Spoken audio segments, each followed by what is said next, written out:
वंदे मातरम छात्रों, कक्षा 10 की पुस्तक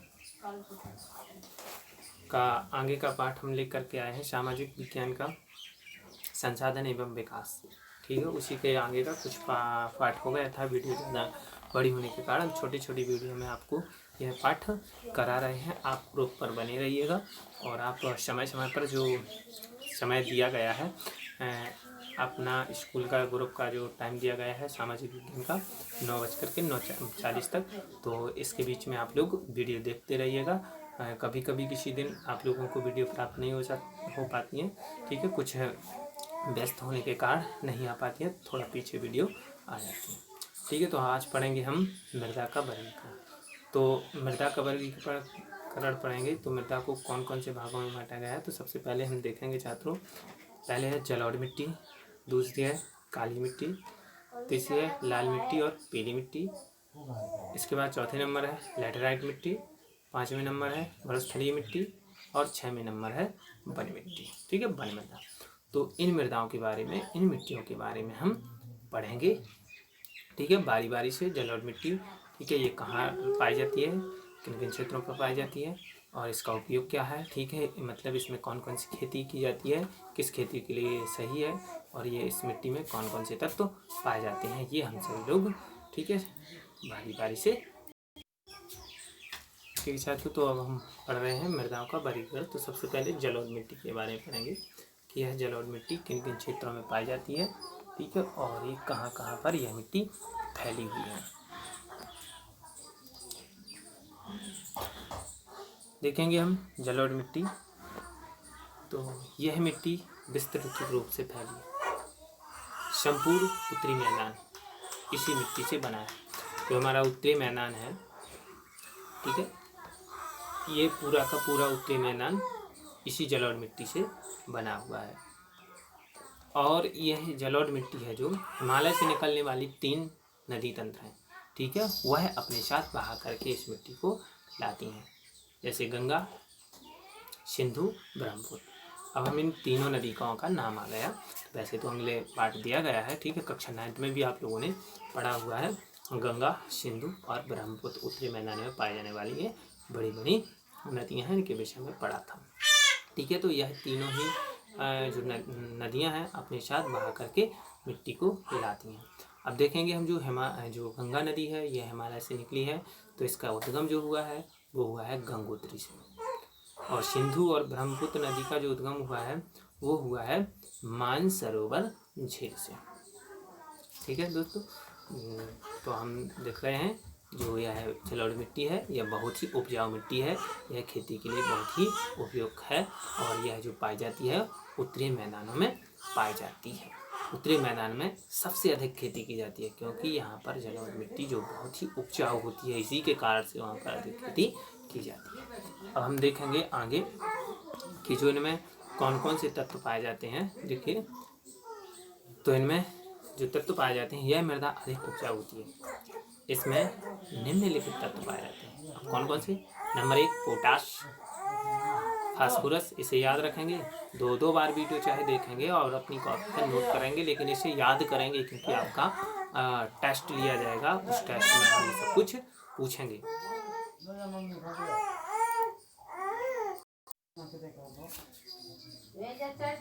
ठीक है छात्रों, तो इसमें फास्फोरस की, कैल्शियम की और जीवांश आदि की मात्रा पाई जाती है। यही मिट्टी है, इसमें जीवांश पेड़ पौधे के छोटे छोटे जीवांश होते हैं, ठीक है, इनमें घास फूस ये सभी कुछ पाया जाता है, इसलिए यह मिट्टी बहुत ही उपजाऊ होती है। आप देखिए ये जो मृदा है वो किन किन फसलों के लिए, ठीक है छात्रों, थोड़ा जल्दी जल्दी पढ़ाएंगे क्योंकि इसमें बहुत ही ज़्यादा बड़ा है, विस्तृत वीडियो बड़ी हो जाएगी। तो ये देखिए, जलोढ़ मिट्टी उपजाऊ होने के कारण इसमें गन्ने, चावल, गेहूँ, अन्य अनाज और दलहन की उपज अच्छी होती है। ठीक है, तो यह जलोढ़ मिट्टी है, इसलिए इसमें चावल की, गेहूं की, गन्ने की और दलहनों की अच्छी खेती होती है। ठीक है, और अगर इसमें हम सही उपचार वैज्ञानिक पद्धति से, ठीक है, और अच्छे उपकरणों का प्रयोग करेंगे, सिंचाई करेंगे, तो इसमें पैदावार अधिक से अधिक बढ़ाई जा सकती है। ठीक है, और ये भी देखिएगा, अगर हमें वैज्ञानिक पद्धति से खेती करना है तो उसमें भी हमें अधिक से अधिक रासायनिक कीटनाशक नहीं डालना है। हमें अपनी मिट्टी को, ठीक है, उसकी क्षमता को देख कर के ही उसमें डालना चाहिए। ऐसा नहीं कि अधिक पैदावार के लालच में हम अपनी, ठीक है, मिट्टी को ही ध्वंस कर दें। इसलिए हमें सही ठीक तरीका से इसका उपयोग करना है। अब हम नंबर 2 पढ़ेंगे, काली मिट्टी। तो इस मिट्टी का रंग होता है काला।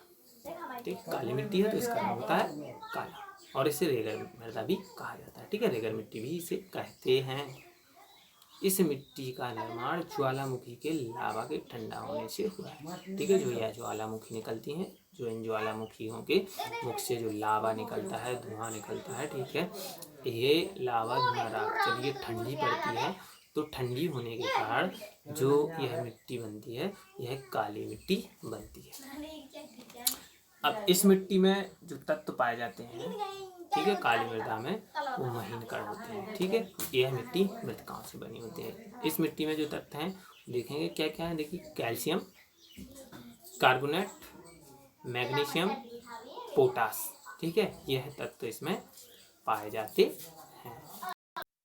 ठीक है छात्रों, तो कार्बोनेट, मैग्नीशियम, पोटास और चूने की मात्रा इसमें पाई जाती है। अब देखेंगे हम किन किन फसलों के लिए यह मृदा है जो वो उपयोगी है। तो यह मिट्टी मुख्य रूप से कपास की खेती के लिए। ठीक है, हाँ, ये मानेंगे हम। देखेंगे विकल्पों में, अतिलघु में बार बार पूछ लिया जाता है कि काली मिट्टी के लिए कौन सी खेती उपयुक्त है, कपास, या कपास के लिए कौन सी मिट्टी उपयुक्त है, तो लिखेंगे काली मिट्टी। ठीक, कपास के लिए काली मिट्टी, काली मिट्टी के लिए कपास। इसके साथ साथ इसमें गेहूँ भी, मक्का भी, जौ भी, ये चीज़ें भी उगाई जाती हैं। तो जो यह मृदा काली मिट्टी पाई जाती है वो देखिए सौराष्ट्र में, महाराष्ट्र में, ठीक है, महाराष्ट्र में और सौराष्ट्र में, मालवा में, मध्य प्रदेश में, छत्तीसगढ़ के पठारों में आदि स्थानों पर यह मिट्टी पाई जाती है। ठीक है, तो इन स्थानों को हम याद करके रखेंगे। अब पढ़ते हैं हम लाल और पीली मिट्टी को। ठीक है, लाल मृदा दक्कन पठार के पूर्वी, जो हमारा दक्कन पठार है।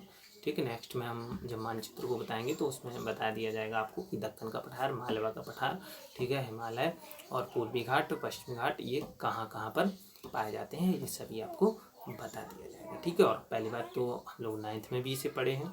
ठीक है, दक्कन का पठार पढ़े हैं, मालवा का पठार पढ़े हैं। ठीक है, ये सब कुछ पहाड़ हम लोग उनको पढ़ चुके हैं, सबको मानचित्रों में दर्शाया था। ठीक है, तो अब देखेंगे यह दक्कन पठार के पूर्वी और दक्षिणी हिस्सों में रवेदार आग्नेय चट्टानों पर, जो रवेदार आग्नेय चट्टानें हैं, उन्हीं चट्टानों वाले कम वर्षा वाले क्षेत्रों में पाई जाती है।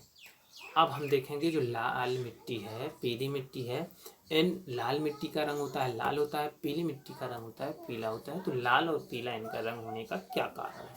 ठीक है, अब लाल मिट्टी में देखेंगे तो लाल मिट्टी में लोहांश की मात्रा पाई जाती है।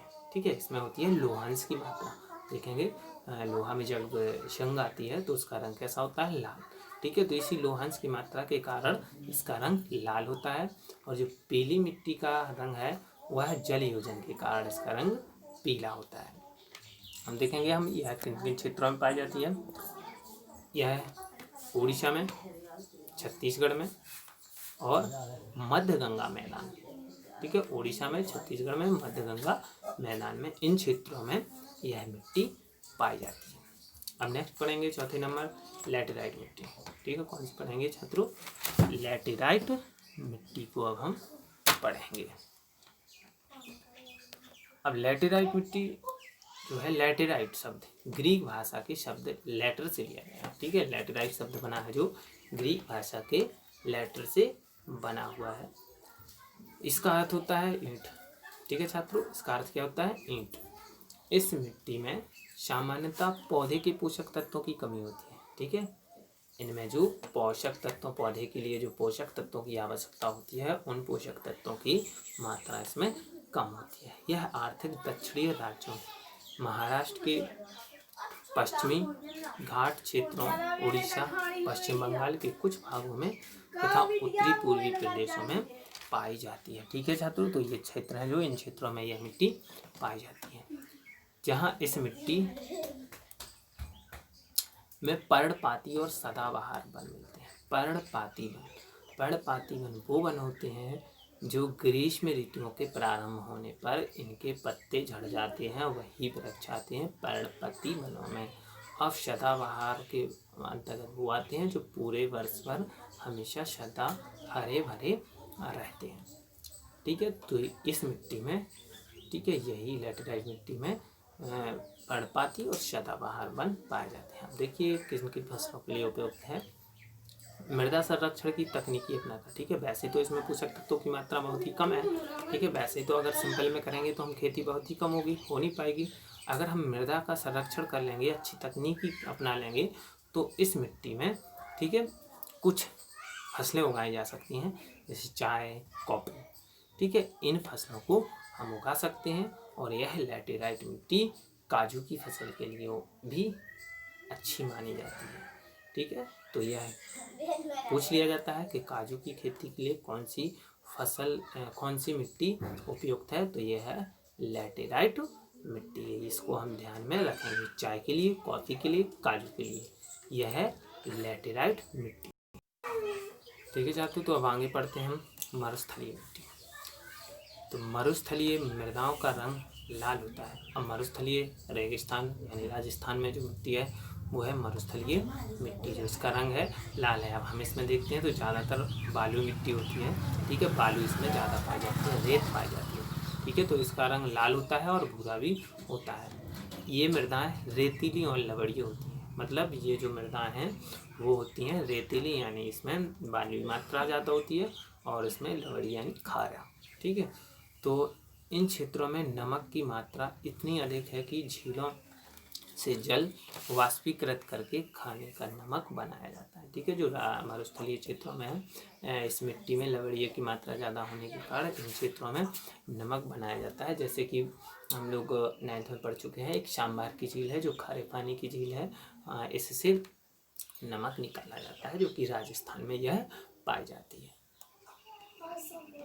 इन मृदाओं में हुमस और नमी की मात्रा कम होती है। इनमें देखेंगे पानी की कमी होने के कारण इनमें नमी कम पाई जाती है।